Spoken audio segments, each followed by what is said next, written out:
Well, that was not what we were looking for. No. Ouch. Ouch, ouch, ouch. Season's underway, and it was a shot. West Virginia falls to Penn State. We're here to talk about it. Three guys before the game. Welcome in. It's the Penn State game recap brought to us by Comax Business Systems. Keeping West Virginia's business data safe, secure, and efficient for 25 years. By GoMart. Get yourself a GoMart rewards card. Go to GoMart.com for the details, or just download that GoMart app. If you have that GoMart app on your phone, it's just like having dollars in your pocket. You ever think about that? Yeah. It really is. Three guys brought to us by Lou Wendell Marine Sales in St. Albans. They just happen to sell family fun. Visit LouWendellMarineSales.com. In fact, during that weather situation yesterday, I saw a guy take off out of the stadium. Lou Wendell Marine, just a pontoon right down the stadium there. Emptied right into the Mon. Yeah, exactly. From the stadium to the Mon. Yeah, got on. Three guys brought to us by Tudor's Biscuit World. Start your day the homemade way. Tudor's Biscuit World. And coming up, Spreads on Stats. Provided by the Conley CPA Group, providing value beyond numbers. Court is in session. We welcome you in. Episode, I guess, is 571 for whoever's counting at home. Hoppy is here. The senator is here. Senator has said very few words in our massive pre-production meeting. He's been on it, man. He's been working. I was in here and I just stayed quiet because he's in one of those moods, right? Yeah, no question. First time I've ever seen a guy work that keyboard so there's sparks coming off of his fingertips. He got numbers. He shared a few. This is going to be fascinating. He's got some good micro. I look forward to it. All right, let's jump on in. Ow, right? Ow. From the old annals of football history, that was the gut punch. What's it all mean as we look back? What's it all mean as we look forward? Hoppy, would you like to provide a high elevation 30,000 foot Sure. takeaway on this contest? As the old dog in this group, I've seen a lot of West Virginia Penn State games, and they look pretty familiar. It looked like a lot of other Penn State West Virginia games that I've seen. Number one. Number two is, and the main point from me, Tony, is that the pregame for this game started 8 months ago in talking about West Virginia and Penn State. And West Virginia ended the year on a high note. Expectations grew over the months. And this week was unprecedented in terms of the excitement and expectation. It was like a sugar high. If one donut is good, the second one's going to taste even better. The third one will be outstanding. But we know what happens with a sugar high.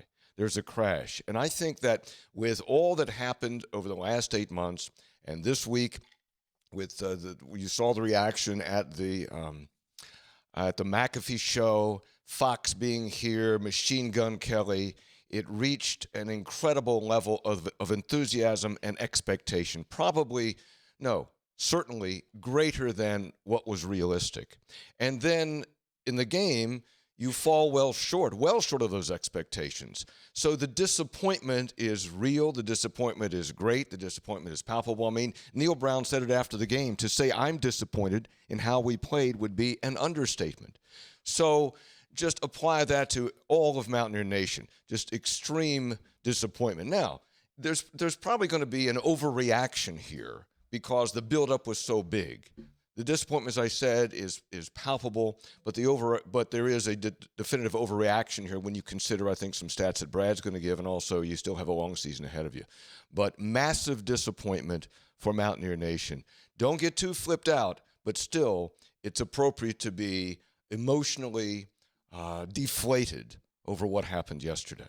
Good morning, Senator. Good morning. Are you going to speak? Is he going to talk on the pod or not? You can't. Are you ready to go? Well, trying to find some stuff. Trying to find some different things to talk about because it's easy to come on and say what Hoppy just said. That's not a shot at you, Hop. It's total shot at you. Right off on a Sunday morning. Just hit him right in the face. Easy to say that, and I get it. And you're not wrong. I mean, that was disappointing. I was one of the many that thought even if you don't win that game, you would be in that game, and it would be a close game, and there was hope that you'd be down the stretch and have a game where you have a chance to win that.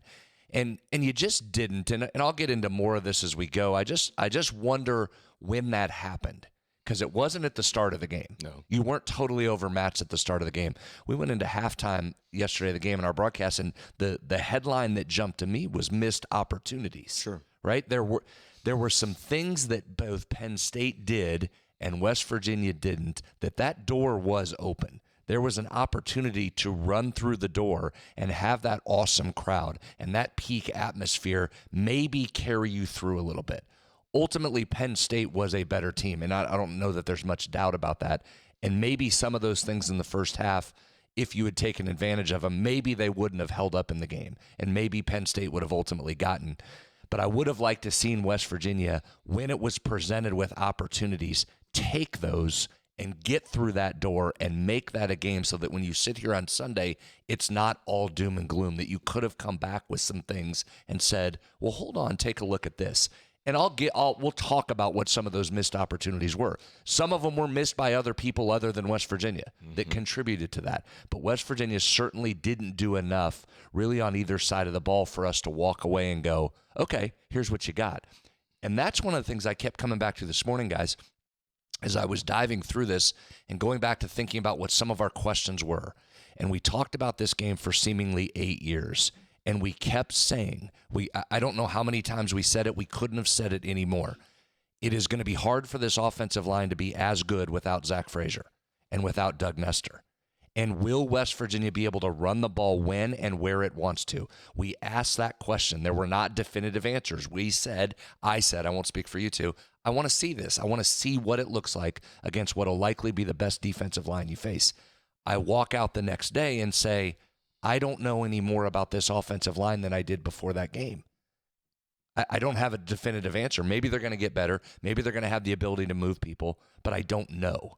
And then some of the things offensively that made West Virginia really, really good last year didn't happen, right? Because of miscues. You had to back off the motion and the different sets that they run. So it just... quite frankly, the game ends. It was a disappointment. It was a disappointment how they played, but yet I don't know how to answer the questions we had going in any more definitively than we did before the game was played. Does that make sense? It makes sense, and also you have to opponent adjust, because that's a really, really good defense. I'm not making excuses. I'm making an observation based on the talent that we saw, Tony, on the field yesterday. No, I think that's totally fair. You needed to play at an extremely high level of efficiency, and plain and simple, you did not. And Brad will detail this, I'm sure, when we get into spreads on stats. But the opportunities were presented there early on in the game, which could have taken you and your momentum to a new level, and you kind of settle in and you say, okay, we're here, we're going to play. But instead, you come up empty on those opportunities, and as a result, now you're backpedaling, and when you backpedal, they attacked. You were not able to respond, and ball game. And obviously, it could have still been a game going into the half. That last touchdown that they scored with final seconds on the clock was absolutely just a devastating blow, and we can get into all of that, the pass leading up to it, and then the actual touchdown pass, which I don't think was a touchdown, and I think there was a major failure there on behalf of the Big 12 replay people. For a fact, I know that they had issues and they wanted to stop the game. The game didn't get stopped, bad communication internally, and then it was too late because the extra point went up. He didn't catch the ball, and they did not do a good job. The officials, and I want this to be understood clearly. This is not like, the officials. No. The officials did not have a good game. The replay didn't have a good game. The officials, this game was not decided by bad officiating, but it wasn't helped by I'll say this to you. Hold on, because I'm going to say it right now. I'm not doing this again. I'm not doing this, and I don't want to read any text. People, you save your text. I'm going to do it one time. If we're going to get up here and say West Virginia didn't do this, that, and the other, then we can get up here and say the officials were bad. They did not have a good game. That was offensive pass interference. That wasn't a replay. You missed it. You did a bad job on that. You did a bad job on that replay. I was screaming about it when it happened. We can get up here and say the officials did not cost West Virginia the game, but they had a poor game. They did not do a good job either. If we had a Pro Football Focus grade on the officials, it wouldn't be great. There were some spots, one for West Virginia, that you could go, well, I don't know, West Virginia got that. Hurry up, run the next play. That was not a great job by the guys in stripes. Their Pro Football Focus grade wouldn't be good. I would say I agree with you. I would agree. Again, I'm not saying that all the officials cost West Virginia the game. Penn State outplayed West Virginia, no ifs, ands, or buts about it. But I'm saying this. Today, this Sunday, when the Big 12 is doing its review of how things went at West Virginia and Penn State, and they're looking at their replay official who was here running that thing, they're going to have a lot of things that they're going to go back and say, yeah, we screwed that up. We screwed that up. And that's the reality of it. Mm-hmm. That's what it is. But again, not saying they cost the game, but they too had struggles. But those are the things. And again, I hope people come to this podcast for some nuance, that it's not just screaming and hollering one way or the other. And some of that nuance is this. It's a clear offensive pass interference. I mean, if we're going to do this, you got to make that call. It's two hands extended. It shouldn't have been a 55-yard pass right down there. Then you're right, the touchdown in the end zone, but okay, fine. Whatever. But those change games potentially. If this is 13-6 going into halftime, and I'm West Virginia and Neil Brown, I go into halftime thinking we did not play well at all. We didn't punch in the first fumble that we got and scored. We didn't do anything we were supposed to do. We couldn't snap the ball without running into the motion guy. We did not look very good. And there's a top 10 team that's only up 13-6. My guess is, even with the delay, more of the fan base would have stayed. Your second half, the atmosphere might have been different. You come out in the second half defensively and have them in 3rd and long 2 different times. That Drew Aller made nice scrambles and picked up. But what if there's a larger crowd? What if it's louder? What if that defense is starting to feel it a little bit more? Those kind of things can change the whole direction of games. Probably Penn State still gets that win. They were better, and they probably pull away. But there were a couple major things that contributed to the game went in a different direction. Yes, West Virginia helped take it in a different direction because they didn't execute. But there were other things too, and those change games. Those are, I think, when you look back and coaches lose their mind and fans lose their mind about missed opportunities, those are the things you have to look out to. And I think if you're having an adult conversation, you can point out all of the things that go wrong without getting a million people screaming, it's not the official's fault.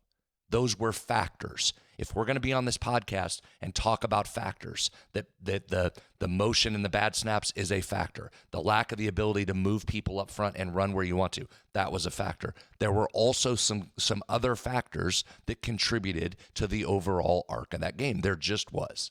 That's it. Don't disagree. I don't disagree. I don't either. I agree. Spot on. Penn State deserved to win, but it was clunky. And it was clunky on their part as well. Don't disagree with you at all.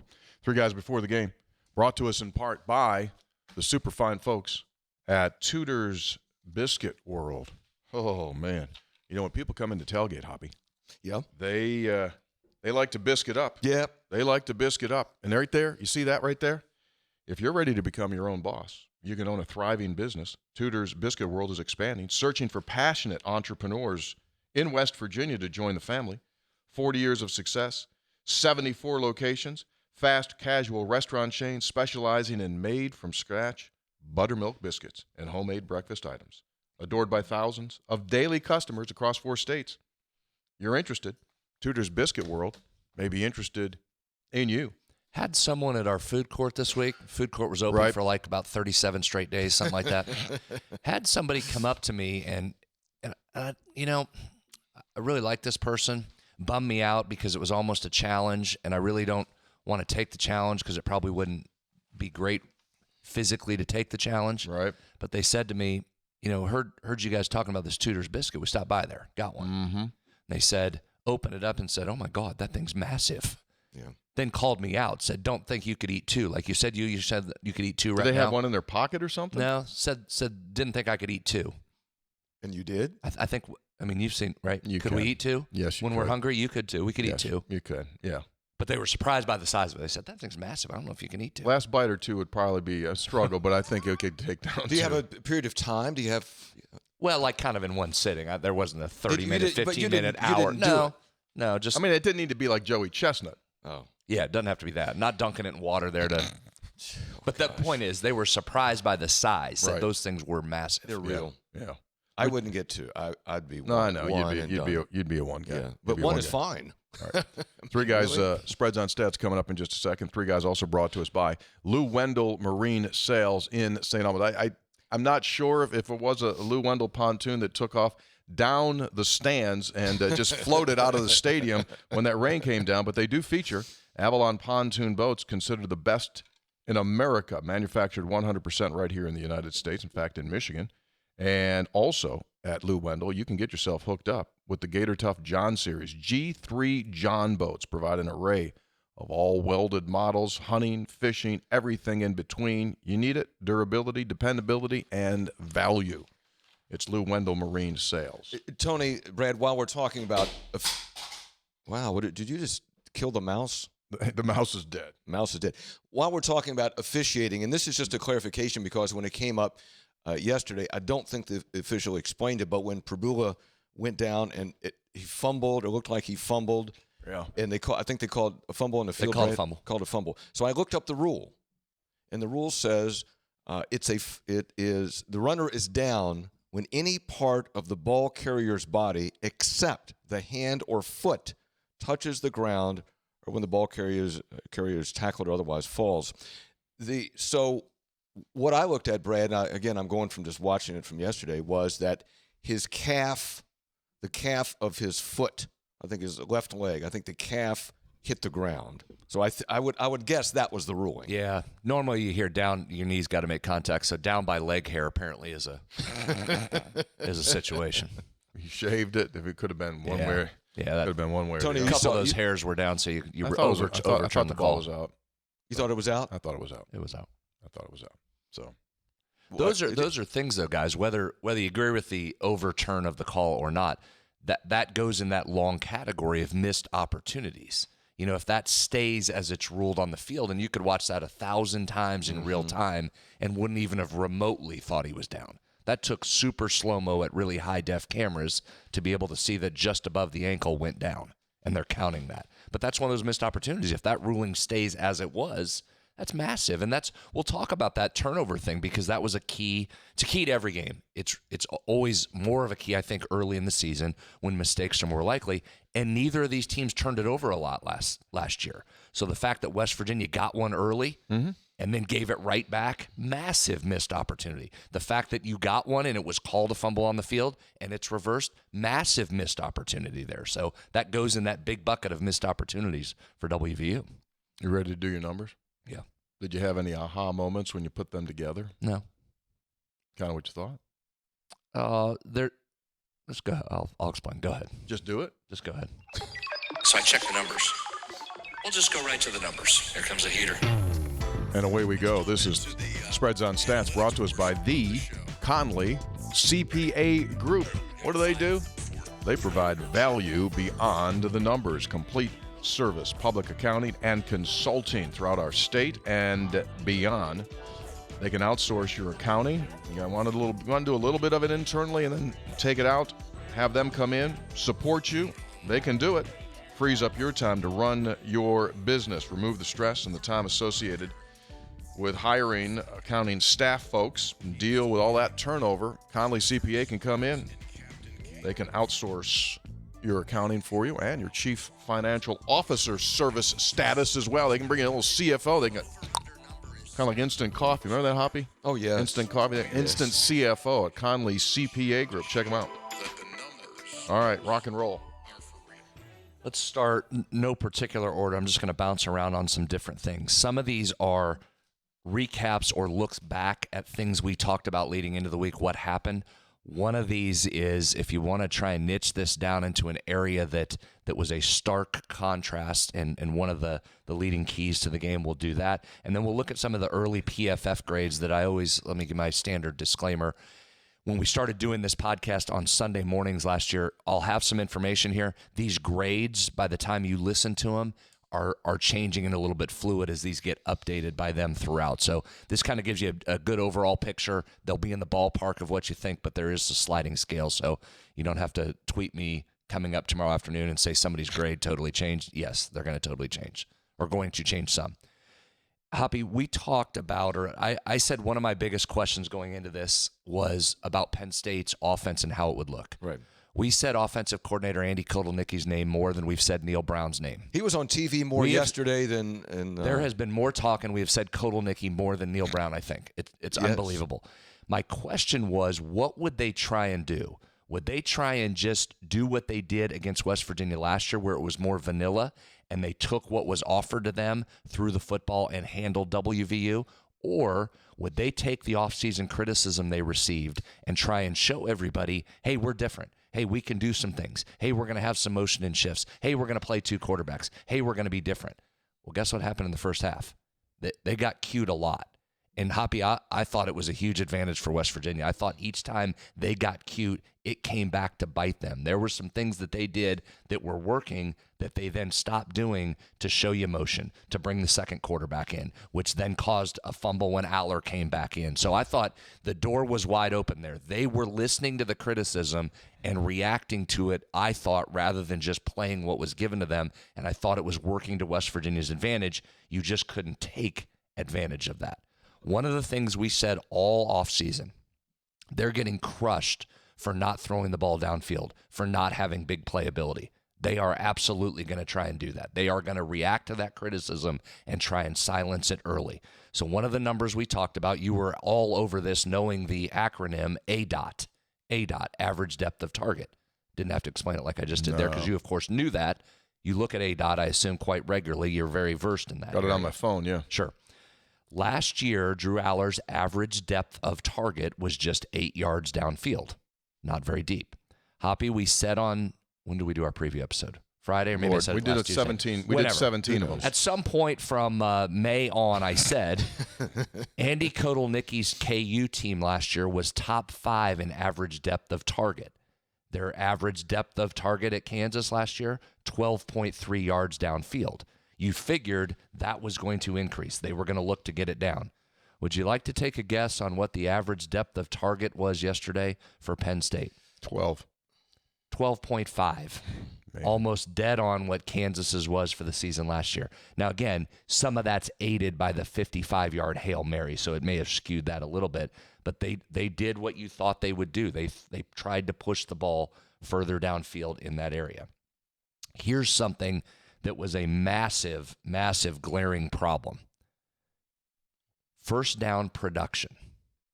Penn State's average yards per play on first down yesterday, 8. Ouch. Conversely, West Virginia's average yards per play on first down, just 3. So this West Virginia offense is predicated on staying on schedule and giving the defense problems, right? Then the playbook opens when it's 2nd and 6, right. When it's 3rd and 4, then you're the defense saying, I don't know what they're going to do. They have a lot of options. When you're averaging 2nd and 7, that throws the whole thing off. Then you saw, and you heard Neil talk about it after, but you could see this if you were watching the game, because of the miscommunication on the snap the one time hitting Jaden Bray. And then you saw it another time where Jaheim White was crossing Garrett's face and it threw the timing off there. They backed down some of the motion in the shifts that made that offense so good last year. That also affected that, right? When you just couldn't get into your full offense yesterday, but that first down production is obviously going to be a problem, and so I'm sure something the staff is looking at here this morning. In that first half, go back to average depth of target and talk about this for a second. Penn State's first half passing yards, 115 of their 167 came on the 2 big plays, the 50-yard catch and run and the 55-yard Hail Mary. So 69% of their passing yards came on 2 plays. So, Hop, you were right in your macro take. What I'm trying to do is, okay, I know that's the easy thing to say, and I'm not disputing that West Virginia did not do well enough in any area. But if you try and go back and say, were there spots that could have gone different with a few plays, or were you 30 plays off? I look at that and say, my gosh, dang. What could have been different without some of those. I mean, that's 70% of their passing yards came on 2 plays. Were you really getting killed in the passing game? Because I felt you were. Yeah. Right? I felt watching the like game that the defensive backs weren't where they were supposed to be. Guys were running too wide open. Drew Aller's hitting shots. You're not handling yourself. Was it as bad as you thought it was? I don't know. The numbers tell you maybe it wasn't. Penn State averaged 3.5 yards per carry in the first half. I felt like they were doing anything they wanted offensively. Maybe that wasn't the case. Maybe they did do a good job of having enough explosive plays that was the difference in the game. We talked red zone, and Neil talked red zone efficiency all offseason, Tony, right? West Virginia had 3 drives of 10-plus plays that got down into territory. 1 they gave back on downs. 2 others they settled for field goals. I thought that came to fruition, right? You punch those in the first half, and even with the Hail Mary that happened, you're in that game. If those are touchdowns, you're in the game. If 2 of the 3 are touchdowns instead of field goals, you're right there down a touchdown, even with all that happened on the other side. So I guess that's what I'm trying to do as I go through this and provide some other context that how far off were you from a team that, yes, is probably going to have a legitimate shot at the playoff? How far off were you? Well, I think that's a very fair question, and I think that your numbers reflect that. One of the things, Brad, that Garrett Green was 15 of 28. You look at that for 161 along with 25. Well, Green didn't have a Green day, and was not successful running the ball. But also, again, opponent adjusted, because I can't recall a game, Tony and Brad, where the defensive backs of the other team were that good. I mean, there was not open receivers for West Virginia running wild. It seemed like every pass was contested. Those D-backs are really good. Yeah, they're stingy. You consider this, that in the 2 games that West Virginia's played against Penn State now, in each of the last 2 years, 0 touchdown passes. That's a stingy defense, right? That's a defense that a year ago set an all-time school record for tackles, for sacks, tackles behind the line of scrimmage, extremely good. That's a really good defense. The thing we don't know, right, because in week 1, everyone overreacts one way or the other. You don't know if this Penn State team will, in fact, be better than last year's Penn State team. You do know they've got a lot of NFL guys on that field. And we saw that defensively. I mean, I've not seen ends explode like Abdul Carter was exploding. Now, he was a human penalty. I get that part of it. But he did nothing, Tony. I'll say this. Yeah, you want to talk about guys that were great? Wyatt Milan's draft stock went up. Abdul Carter's name was not called. They handled him all day long. Wyatt did a fantastic job. However, Carter's presence on that field, I mean, you take a look at quarterback pressures, He made things more difficult, especially in the second half. Okay. Wyatt did a good job. But I'm just saying, and the other guy on the other end, Danae Dennison. I mean, he had a better game. Yeah, he also was problematic. I say they were bringing heat, is what I'm saying. Yeah, I thought the middle of the line was more of the concern. I thought there was a lot of pressure up there. I thought you handled Carter as well as you can. He was the lowest graded defender for Penn State yesterday. So you told me that going into the game, I'd say you got a great chance to do that. The defensive backs were outstanding. I was hoping going into this you'd see West Virginia with more open lanes to throw the ball. I thought their coverage was really good. But again, it all stems backwards from the offense not being able to run it where and when it wants. This West Virginia passing game is predicated on that and sucking safeties down and having to prevent the run. Then you throw over the top. West Virginia didn't have the ability to do that. No deep shots. No deep shots were available to it. They didn't have that. Garrett Green had 0 scramble yards. Say it again.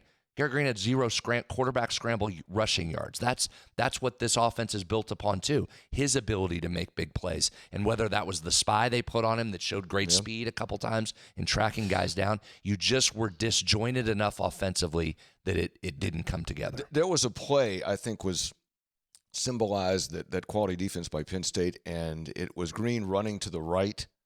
And I think it was Reed that just shot over there. And Garrett Green is a fast, shifty guy.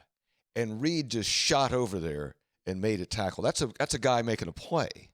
Do you remember that play? No, absolutely I do. They've got really good players. Hey, here's a news break. They got really good players, explosive players, fast players, strong players. You don't want to say this, okay? But how many of West Virginia's players would start on Penn State's team? Not many. How many Penn State players would start on West Virginia? A lot of them. That's the reality of it. That doesn't mean you can't beat them, but what we've been talking about, you better play at an extremely high level of efficiency, and you did not. You didn't execute. And Neil Brown, again, Brown being Brown, took responsibility, because the first thing that people are going to say is, well, you weren't prepared to play. And I don't know how you wouldn't be after all this time, but Neil Brown took responsibility, staff took responsibility. So, couple bright spots defensively. I thought Jeremiah Trotter was probably as advertised right there. Josiah. What did I say? Jeremiah the brother. Josiah Trotter. Dad. Cousin. Was really good. Leading highest graded defender for West Virginia. Pro Football Focus puts a stat out called stops. It's tackles that constitute a failure for the offense. So I like to look at those just to see kind of big plays defensively.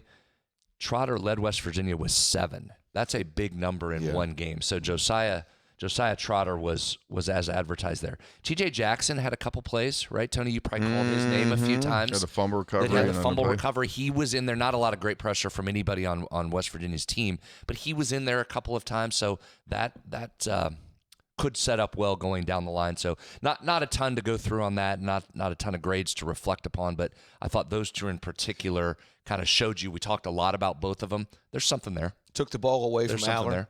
Yeah. Took it away from him. Yep. That's about it. I could go forever, but those are kind of the highlights of some of the numbers that jumped. I got some numbers. Okay. Want to hear my thought? Absolutely. Okay. So, you're a big history guy, right? You always chide me for not being like really big into history. Do I? Yeah, you do. You say like, history. What does history? Is that what I say? Oh, yeah, history. Yeah, you don't follow that. No. So I did want to put this thing into perspective. This whole Penn State 2-game set that West Virginia just completed. And I talked to a long-time WVU fan last night after the game was over, and he said, very similar to what you said when you started today. You said, well, that's Penn State. That's just what it's been through the years. And the reality of it is what it has been through the years. West Virginia is now 9-50-2 against Penn State. So you've only beaten them 9 times, 3 times in the mid-50s. Don Nehlen got them twice, 84 and 88. But I did a deeper dive. Oh, okay. I did a deeper dive. Ready? Yes. So here's what I got.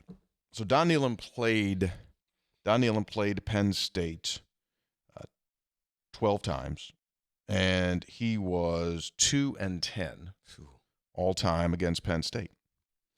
In the games that he played against Penn State, West Virginia was outscored 371-194 for an average final score of 31-16.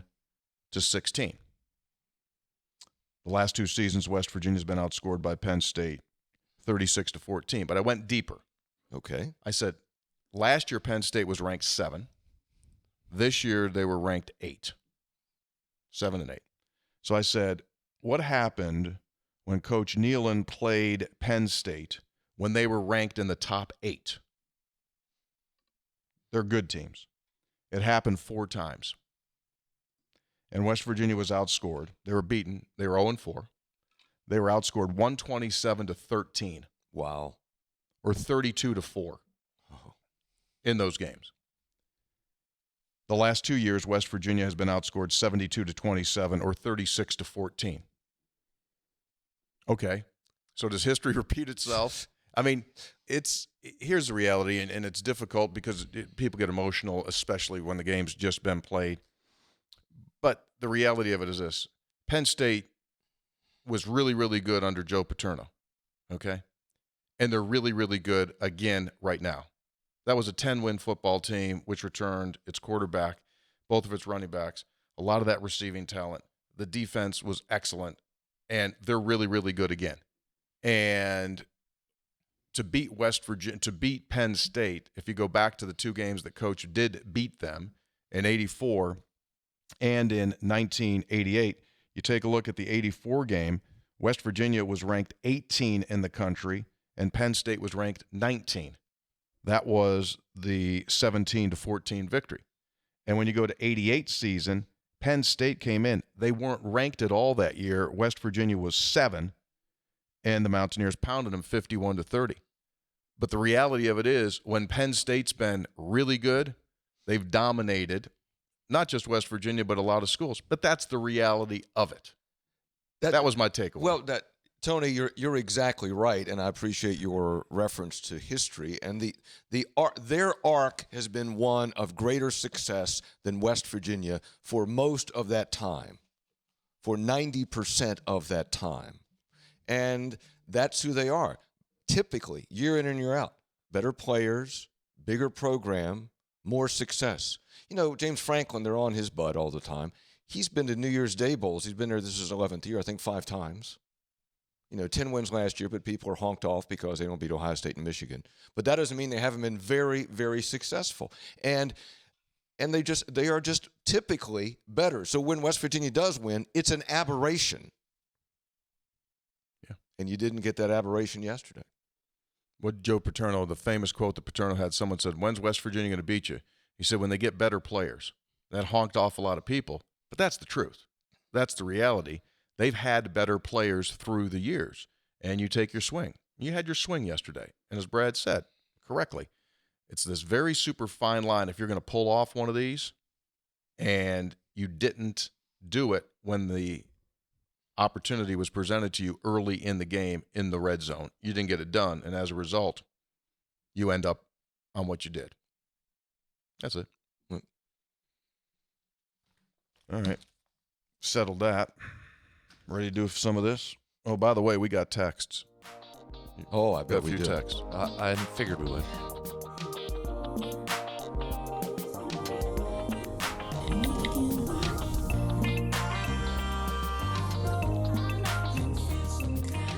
Textual Healing is brought to us by episode800.com. That's the place where you can check out all of our stuff. Bunch of stuff. Getting ready for fall. Got windshield wiper fluid now available on sale. Pretty good. I'm not sure that's true. Firewood. Maybe And not a few other things to get you ready for the coming fall season. We also have our. Those are two odd Is things. this still for sale? This one on there? Maybe, maybe not. Our gear's there. We got a bunch of swaggy stuff. Plus our Hoppy coffee. shirt is. Hoppy's is there, yeah. Nice Peter Millar there with Very nice Peter Millar. Did you Also see? got I was second at logo on Daniel's there. the other day. Excuse me? What? You were there? Yeah, I was at Daniel's. I think you were at the. Did you get to say hi to Phil? Because Phil was hopping this weekend. Oh my gosh, he was busy. It was busy. I think you were at the food court more than I was. No, I don't I think think I so. was. I was. I don't know. Yeah, you were. You did. You won. You know what? I had a wonderful time. People love you. No, I'm not sure about that, but I mean, I had a great time because, and it comes back to the Connection 304. And in the job that I do full time, there is a fair amount of acrimony that goes on daily. Yeah. And Brad, I go to the to our food court, and everybody is just happy, and there's a lot of joy, and people are having the food is good. The Connection 304 is good, and you're just talking to people, and they're excited because it gets it totally into the Connection 304 because this is an attraction. People want it, like I'm coming to the Penn State game, and I came from Denver, and I came from Columbus, and I came from North Carolina, and people come here, and they're so happy to be here, and then I'm talking to them, and I get great joy. That's really well said, that because that's a good way to describe what it was like over there and what it is. Yeah. That's right. People are just happy. Yeah. Right? There's not the angst that No. you get in other No. places. There was just people were happy. It's a utopian I met society. a nice couple. And family. They had their kids there too. Drove up from Charleston just to eat, have a beer, and were driving back. They weren't even staying for the game. Get out of here. Just came all the way up, which was awesome. Talked to them for quite a while. Talked to somebody about that too. I'm sure you did. But I was at Daniel's. I saw they had the new Peter Millar. Oh, yeah, it's all in, man. Yeah, saw that. It's all in. I All was right, here we looking- I go. was looking at the discount section, but last year's stuff. Mm-hmm. Tightwad. Which First is very up- nice also. Yeah, you can. First up, text. Family divided. Uh-oh. Got some Penn State and West Virginia people. My favorite part of that picture is that little kid in the tailgate there. Look at the kid in the tail. Looks like he got photoshopped in there. Well, he's the smartest one of all of them, right? He's just laying there like, I'll take the picture, but I'm staying right here. Did they forget about him, though? Like, we got to lock up and go to the game. He gave me, here's what you're going to do. I'm going to lay right here as I am. You 4 or 5 are going to move over closer to me. Yeah. That was well done by him. Shout out to little Sparky there in the back hatch. Texter, hey, fella, it's been a while since I checked in. I had a little tidbit that might make you smile. I was packing for an upcoming move. My wife said I really needed to go through my clothes, try them on before we pack this stuff. As it turns out, one particular pair of khaki shorts that no longer quite buttoned at the top, inside the right pocket was a ticket. You can take that picture off. Thank you. It was from the 93 Miami game. As it turns out, she was right.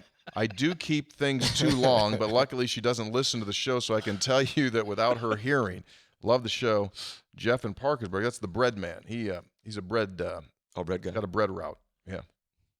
Guess he never washed those shorts either. Or clearly didn't wear them.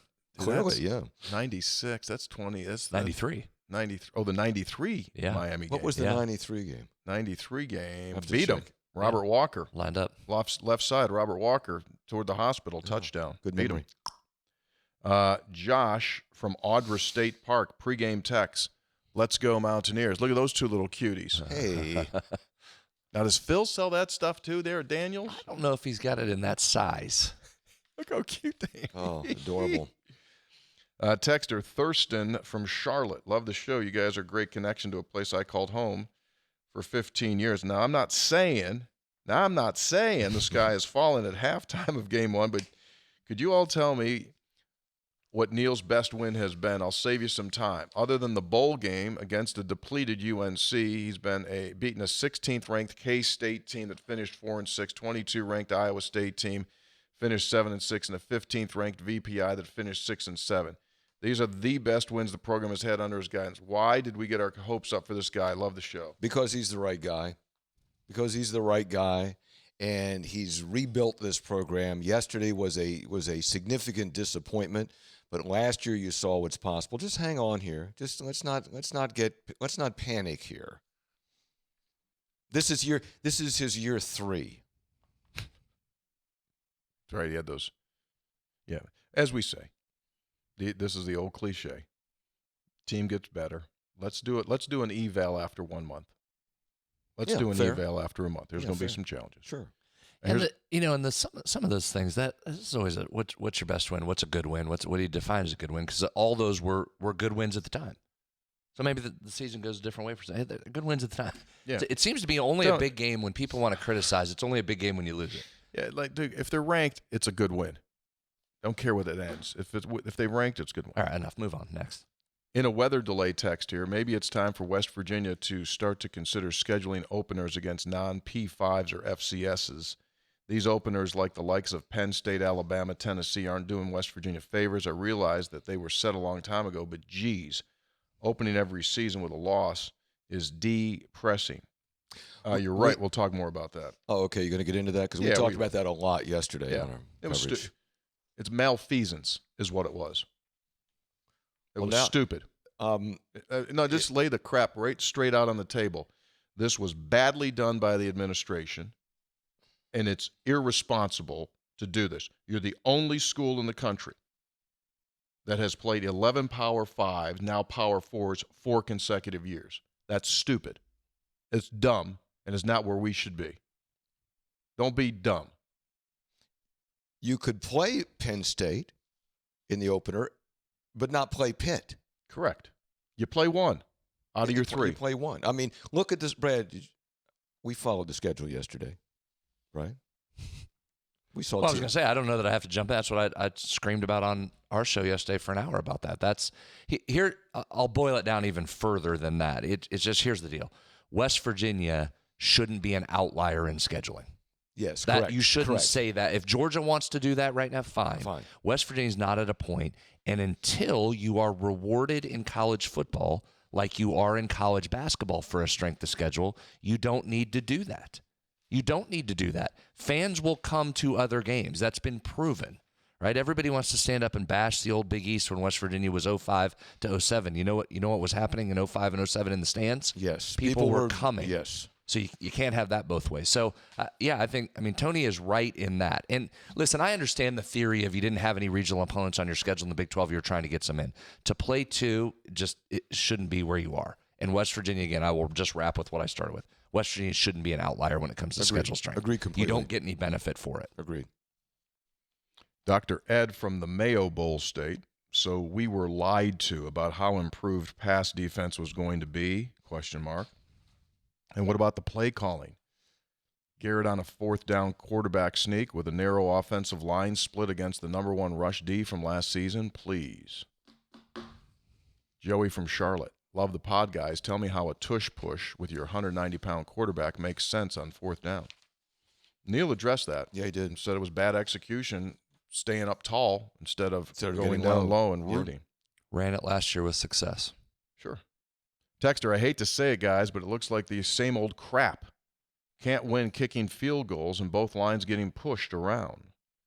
The fans did their part. The university did theirs. The town did theirs. Pat McAfee and several alums did theirs. The team didn't do theirs. Sugarcoat it all you want, but it continues to be the same over and over. We fans pay a lot of money and donate a lot of money. The team has to step up. Well, Neil Brown addressed and said that they were massively disappointed. They did not perform up to expectations. That is a fact. And then people can decide whether or not they want to continue to support. I just would not get freaked out about a poor performance. I think just that. I said what I said. Ted from Colorado. Dangerous in-game text. My question, are we a worse football team than last year, or is Penn State really improved? Penn State's pretty good. TBA. Don't know yet. Yeah, TBA, that's what I was hoping to find out more about West Virginia, and I said that earlier in the show. I feel like I walked away from that not – and again, you're not getting a total answer after one game, but I felt like I'd be in a better position today to see, are the receivers that much improved from last year? Is the offensive line, while it may not be the number 1 power rushing team in Power 4 this season, is it in the ballpark? Can it still do what it wants to do? I don't feel like I have much more data than I did going into that game. Speaking of run game, I was stunned Jaheim White came back in the game. Yeah, that did not look good when he went out. Stunned. Scary. Glad he did. Yeah. Obviously. Texter, I know you all are going to get a lot of negative texts about Neil, and you're probably going to stick up for him. You're probably going to say that he gets a pass for this one because Penn State is good. I'm just guessing. Feel free to disregard this if it's not the case. It's as simple as this. In year 6, you should be competitive with anyone at home. There's no, well, Penn State is good argument. We should be good. If we're not good, he shouldn't be the coach. Nobody in the past 50-plus years of WVU football has lasted as long with as little proof of concept as Brown. Can I? Please. To your point, you said it's simple. In year 6, you should be competitive with anyone at home. No Penn State is good argument. All right, let's use some facts. Year 6, Don Nehlen was beaten by Penn State 27-0. But that was at State College. So let's go to year 7. Don Nehlen was beaten in Morgantown by Penn State 19-0.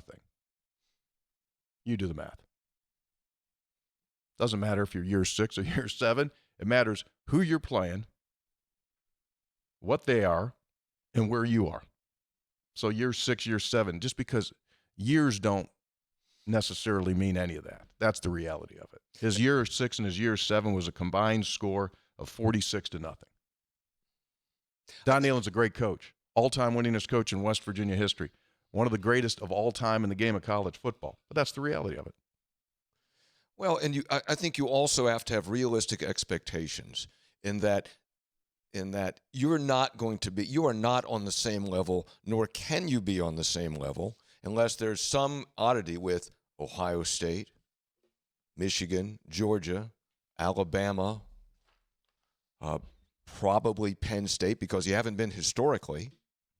So what would change? So I don't think you should expect to be on that level.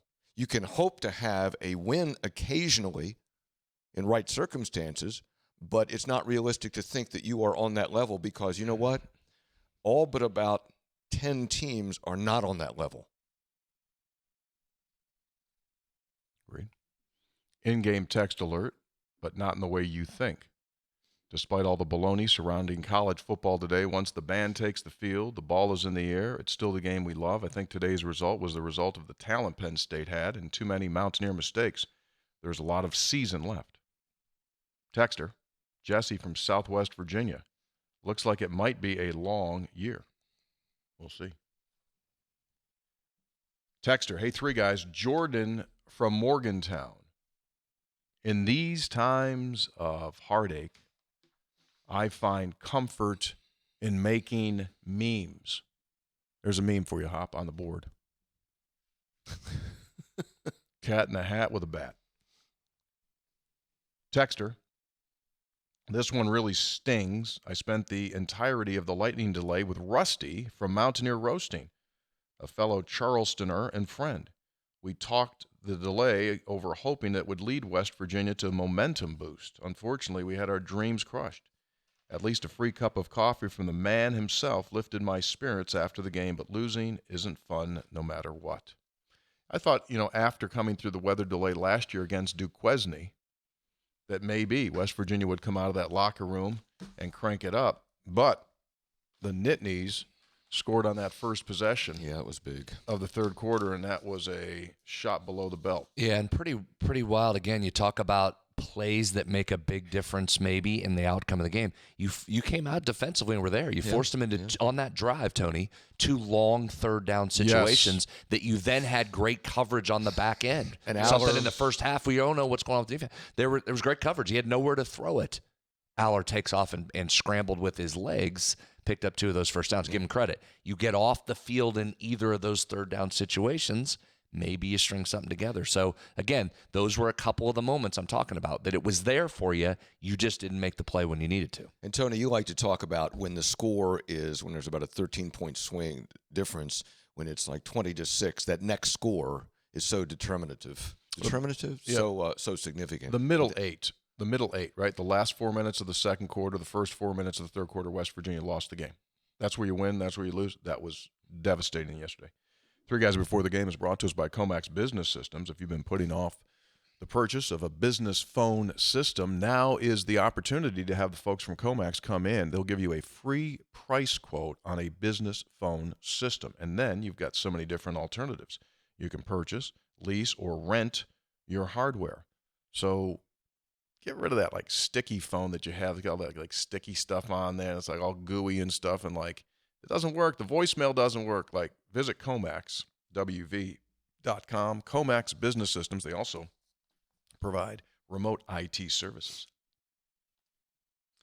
Texter, weather delay text. I'm listening to the radio broadcast for updates on the weather delay, and it switched over to the replay of 2022 Baylor football game.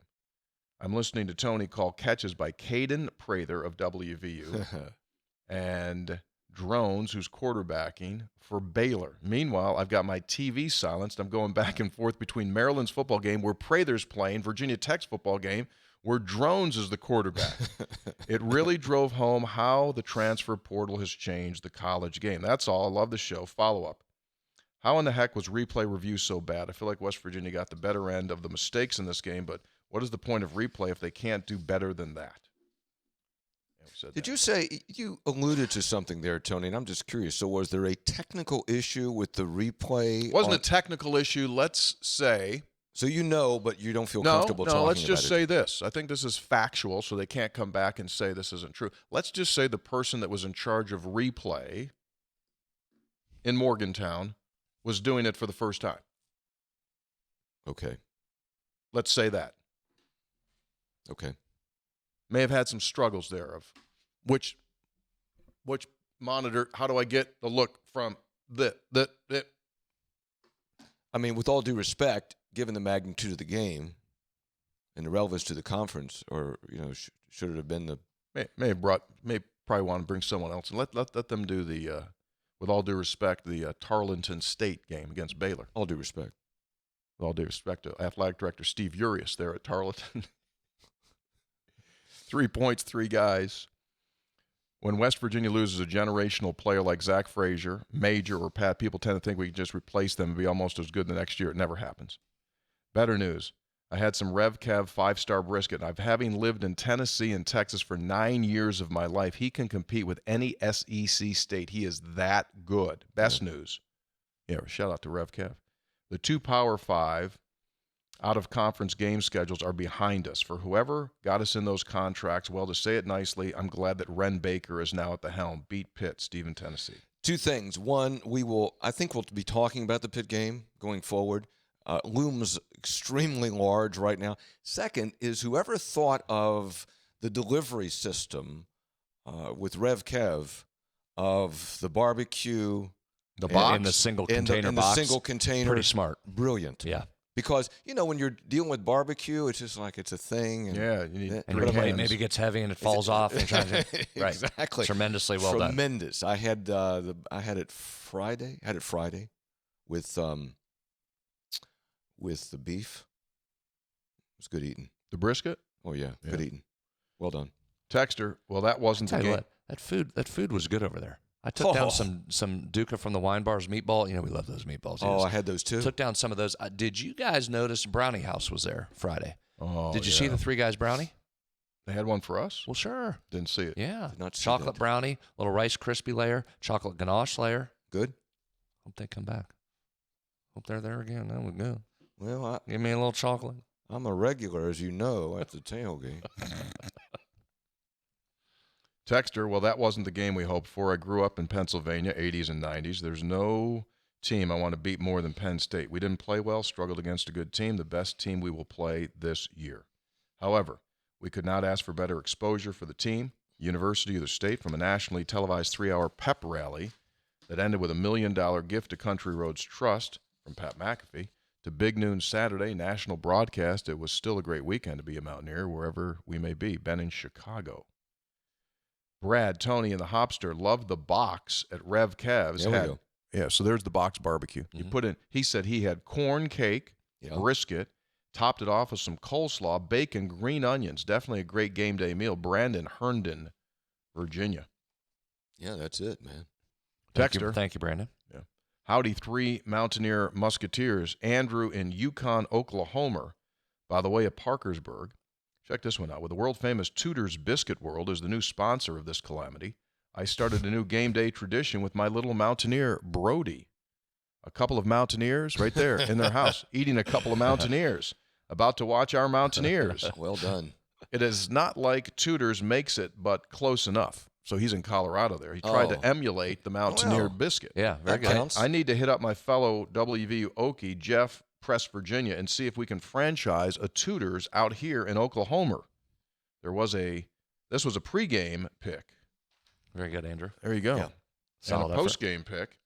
And Brody and I, as well as our Mountaineer Nation, mourn the loss, but we must keep our heads up. Stay positive for the boys in gold and blue. Not the first time we've lost a game, still had a positive season.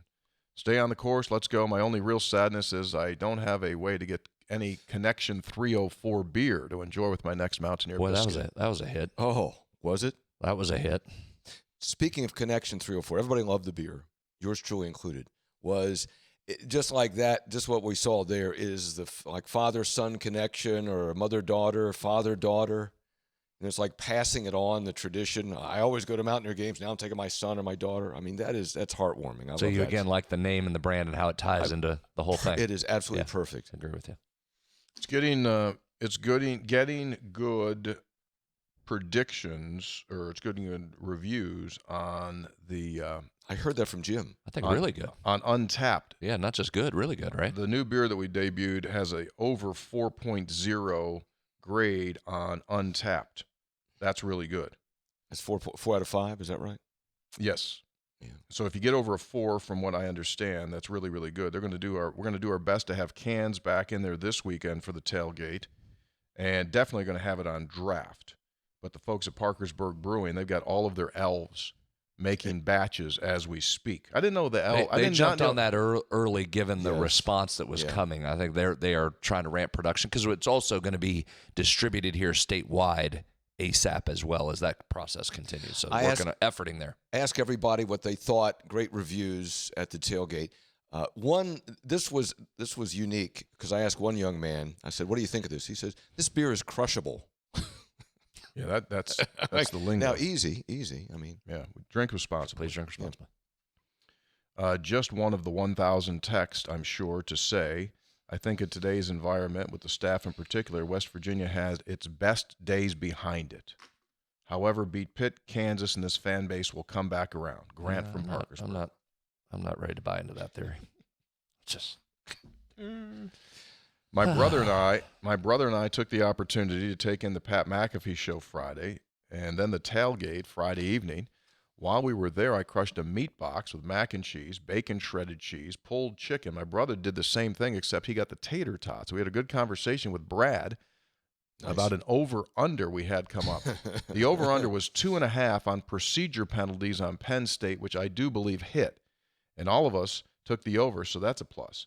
Now, as for the game, it is what it is. We lost by 22 this year. We lost by 23 last year, and we still won 9 games. No need to panic. Just need to take care of biz in the coming weeks. Keep improving. Let's go. James in Grafton, the keychain guy. Yeah, thanks, fellas. He made us those 3 guys keychain. Oh, yeah. Still have it. Yep, so do I. By the way, the state of West Virginia was represented on Friday. Revenue Secretary and State Treasurer candidate Larry Pack was there. At the food court? At the food court. Oh, very nice. Thanks, He wasn't Larry. doing an audit or anything, was he? No, but it's good to have him there because he's the revenue secretary. So if there was a liquor license issue, he could take care of it right there. We say we were trying to help the state's economy. We were helping to generate revenue. Absolutely. Yeah, thank you. Seriously, thanks to everybody that came by. That was that was awesome. Again, every day we were all there at some points throughout each day, and it to your point, it was what we had hoped it would be. Yes. Right. People coming in and out, conversation. Good food, good drink, everybody hanging. Yeah. Really great. So thank you to everybody that made that effort. We probably need this is a Tony thing because I'm going to say something we might need. Unless we just keep shuttling in and out of fine looking Phil's bathroom. Yeah, urinal? Yeah, like a Sandy pot or something. Yeah, probably effort that. Get homeless Dave on that. Yeah, he's got nothing else. He's doing nothing else. So yeah. No, he said he had a 4-day weekend. Well, yeah, I mean, I don't know if the urinal. I don't know if the Porta-John Company's open on Labor Day though. he doesn't have 4-day weekend. I got a text from him this morning about it was before 7:30, and he gave me the whole rundown. And so he's already working on it. By the way, we're gonna be open again this week. This time, just Friday and Saturday. Thankfully, to a degree, we have a night game, which means we can be open really long on Saturday. So we'll be open like 4 until around 9-ish on Friday. And then we'll open up, what time, Brett? 8? I think. 8 on Saturday up until, near game time, 4, 5-ish. So you can come in if you're coming in just Saturday, or if you want to come over Friday, we'll be around. Was Homeless Dave, he was there like 15 hours every day, all right? Of it. Yeah, he stays the whole time. All of it. Stays the whole time. Texter, how does a team come out in a home environment like that and lay an egg? It wasn't the loss that bothered me as much as the lack of poise. This is supposed to be what Neil's been building toward with a group of veterans. No leadership on the field today by the veterans. Was Garrett not feeling well? Josiah Trotter is going to be a good one. J.P. Parkersburg. Yeah, Texter. Fell short of expectations. I allowed for my emotions to settle down before hitting the text line. Here's the clear-headed, objective truth, says a texter. Penn State's defense is elite. Neil's play calling resembled play not to lose instead of play to win. Zero urgency or aggressiveness, no deep shots. Just nothing but draws and 3-yard dump-offs on 3rd and 8. I'm a senior at WVU, desperate for a special season. Yeah. Remember I said last week, there are certain things that you can write today. You can write today before the game is played. Yeah, this is one. Sean in Florida. That play calling thing went through that, right? There were a lot of, if this offense can't run it when it wants to, all that other stuff backs up. You weren't running it successfully, which eliminates some of the deep shots. Their coverage was very good. You're not just going to throw deep if there's no chance of success. The reason that worked so much last year is because defenses had to worry so much about the run. The motioning and the shifting having to be dialed back affected that. That shrinks the playbook. It doesn't allow for all of the play calling you'd like to see. Play calling a lot of times is predicated on the execution. Right. What you're able to execute dictates what you can call. So let's keep that in mind. Are you a better play caller on 3rd and 3 or 3rd and 7? Well, here's the adage. 3rd and 8. And this goes back to the history of the game of football. And Don Nehlen used to pound this, and he's won that. It still works despite of all this new change in the game. If you cannot run, you cannot win. It's plain and it's simple. If you can't run, you can't win. Because as Brad just said, when you have the ability to run, then you are in control. When you can't run the ball, then the defense controls you. And simple. And that's particularly more accurate for this team that wants to run it first.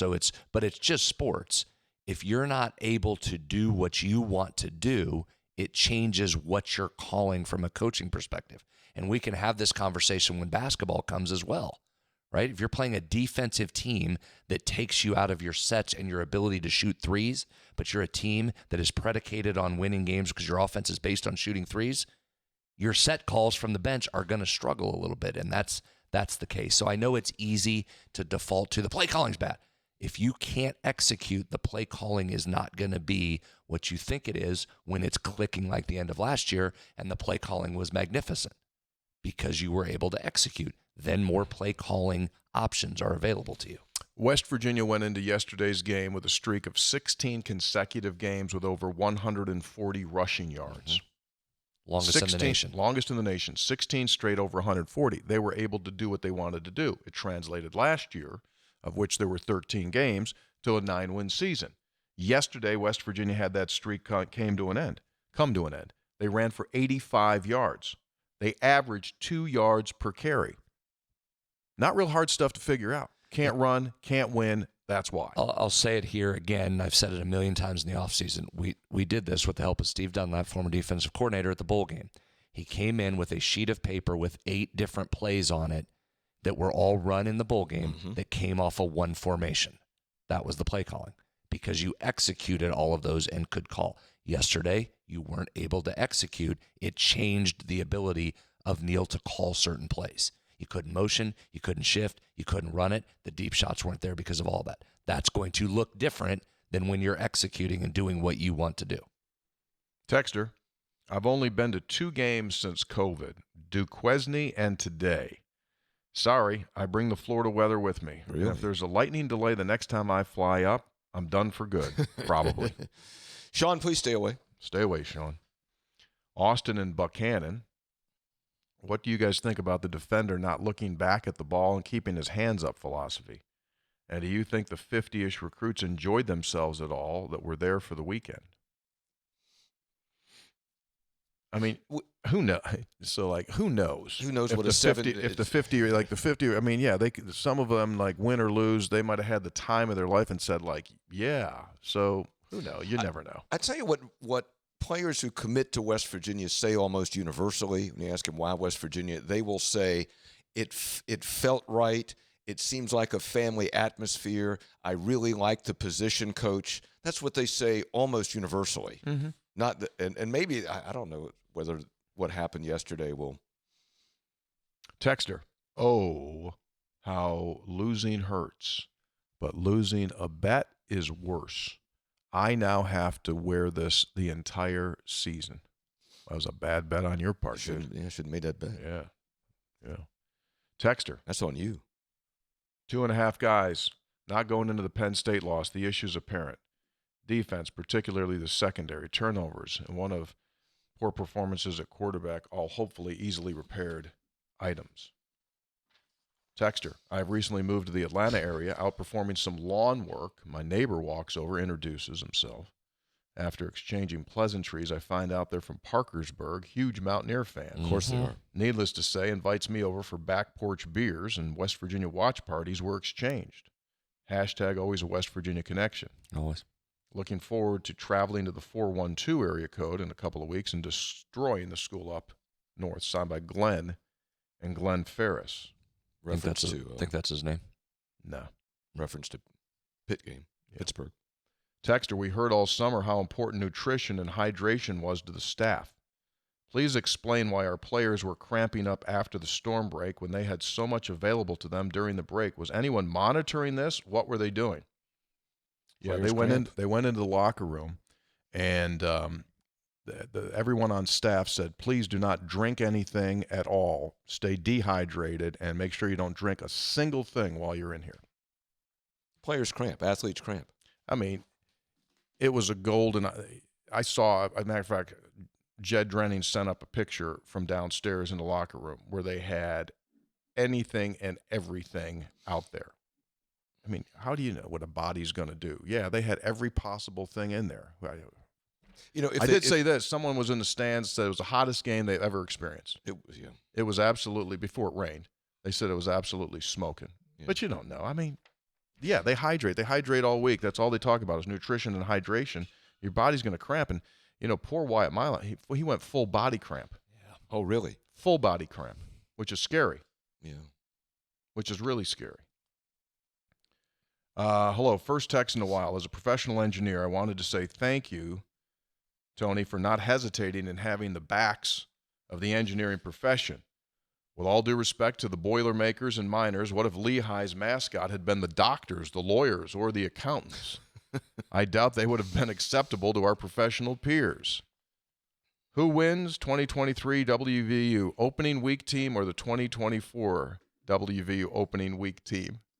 So if the 23 Mountaineers played the 24 Mountaineers, who wins? That's a good question. I say draw. Andrew Little Rock by way of Parkersburg. All right. We've done enough damage. Time to move on. And we'll call this a day. Anything else for the good of the order? I think that's it. Now dust off. Stand back up. Go handle the Great Danes. Keep moving forward. See what you got.